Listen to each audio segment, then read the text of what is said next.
Hello అండి, నమస్కారం. Welcome back to our channel. ఈరోజు మంచి గ్రేవీతో హెల్దీ అండ్ టేస్టీ అయిన ఈ కర్రీ ఎలా చేసుకుందామో చూసేద్దాం రండి.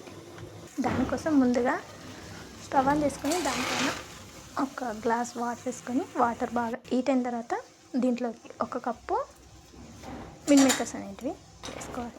మిల్ మేకర్ వేసుకున్న తర్వాత దీంట్లో కొద్దిగా ఉప్పు వేసి ఒక 2 minutes వదిలేసి స్టవ్ ఆఫ్ చేసుకొని దీంట్లో వాటర్ అన్ని వంపేసి ఇలా చిల్లులు ఉండే గిన్నె తీసుకొని ఇవి వంపేసి మొత్తం వాటర్ అనేది ఏం లేకుండా వంపేసి పక్కన పెట్టేసుకోవాలి.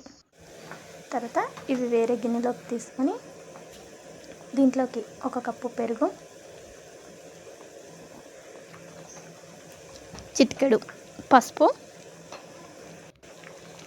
రుచికి సరిపడా ఉప్పు కొద్దిగానే వేసుకోండి, మరీ ఎక్కువ అవసరం లేదు. 1 టీ స్పూన్ కారం,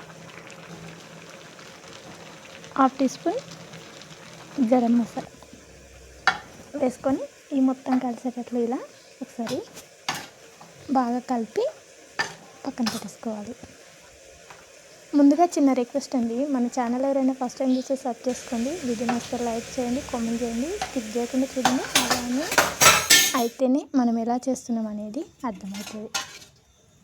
తర్వాత అది పక్కన పెట్టేసుకొని స్టవ్ ఆన్ చేసుకొని వేరే ఒక గిన్నె తీసుకొని దీంట్లోకి 1 స్పూన్ ఆయిల్ అనేది వేసుకొని దీంట్లోకి 4-5 లవంగాలు, 1 చెక్క, ఇలాచి వేసుకొని దీంట్లో 1-2 లేదా 3 ఉల్లిపాయలు కొంచెం దొడ్డుగా ఇట్లా కట్ చేసుకొని దీంట్లో వేసుకొని ఇది సరిగా ఇవ్వాలి.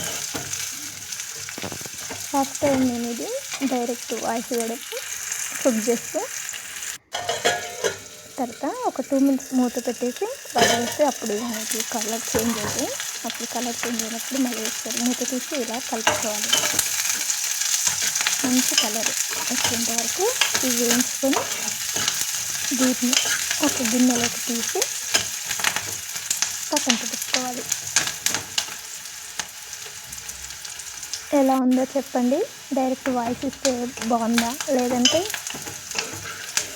వాయిస్ ఓవర్ ఇస్తేనే బాగుందా చెప్పండి. ఇలా ఒక ప్లేట్లోకి తీసి పక్కన పెట్టేసుకున్న తర్వాత ఇదే ఆయిల్లోకి ఒక 2 టమాటాలు ఇలా సన్నగా కట్ చేసుకొని వేసుకోవాలి.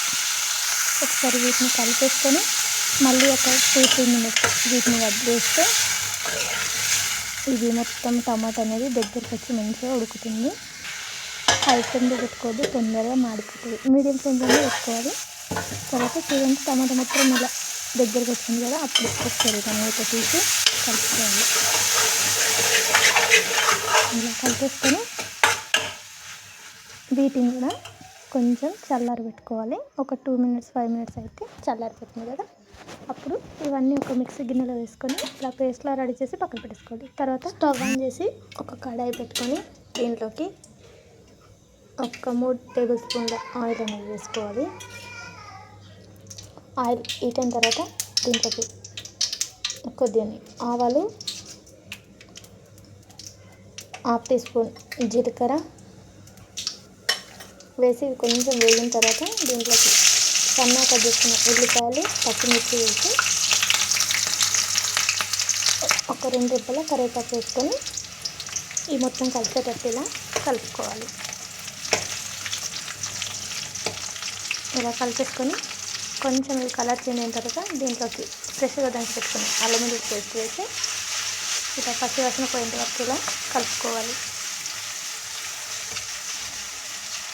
ఇలా కలిపేసుకొని దీంట్లోకి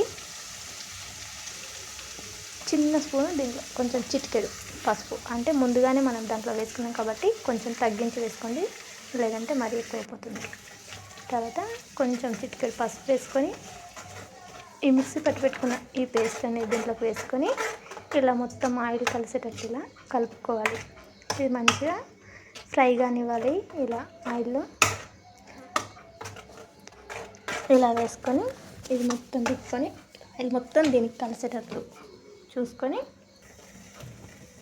ఇలా ఆయిల్ దీంట్లో నుండి సపరేట్ అవుతున్నప్పుడు కొంచెం ఉప్పు, 1/2 టీ స్పూన్ ఉప్పు, స్పూన్ కారం వేసి ఇలా మొత్తం కలిసేటట్లు కలుపుకోవాలి. ఇలా కలిపేసుకొని ఒక 2 మినిట్స్ వదిలేయాలి.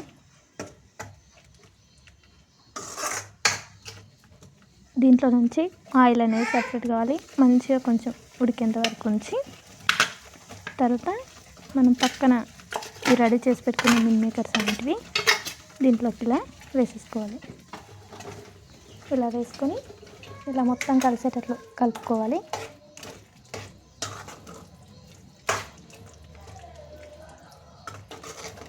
ఇలా కలిపేసుకొని ఒక 2 మినిట్స్ ఆగి దీంట్లోకి కొద్దిగా వాటర్ అనేటివి వేసుకోవాలి. నేను ఆ మిక్సీ గిన్నెలోనే కొద్దిగా వాటర్ వేసి మళ్ళీ ఇంకొద్దిగా పైనుంచి వేసాను. మరీ ఎక్కువ ఏం అవసరం లేదు, కొద్దిగా వేసి దీంట్లోకి కొద్దిగా ఒక స్పూన్ ధనియాల పొడి వేసుకొని కొంచెం కస్తూరి మెంతి ఇలా మొత్తం మళ్ళీ ఒకసారి కలిసేటప్పుడు కలుపుకొని ఇది మంచిగా ఉడకనివ్వాలి. ఈ ఉడికి దీంట్లో నుంచి పైన ఆయిల్ సపరేట్ అయ్యేంత వరకు చూసుకోవాలి. హై ఫ్లేమ్లో పెట్టుకుంటే తొందరగా దగ్గరకు వస్తుంది. అలా కాకుండా మీడియం ఫ్లేమ్లో చేసుకుంటే బాగుంటుంది. చూడండి ఎలా ఉడుకుతుందో. ఇలా కొంచెం సూప్ అనేది దగ్గరకు వచ్చి చిక్కబడ్డాయి కదా.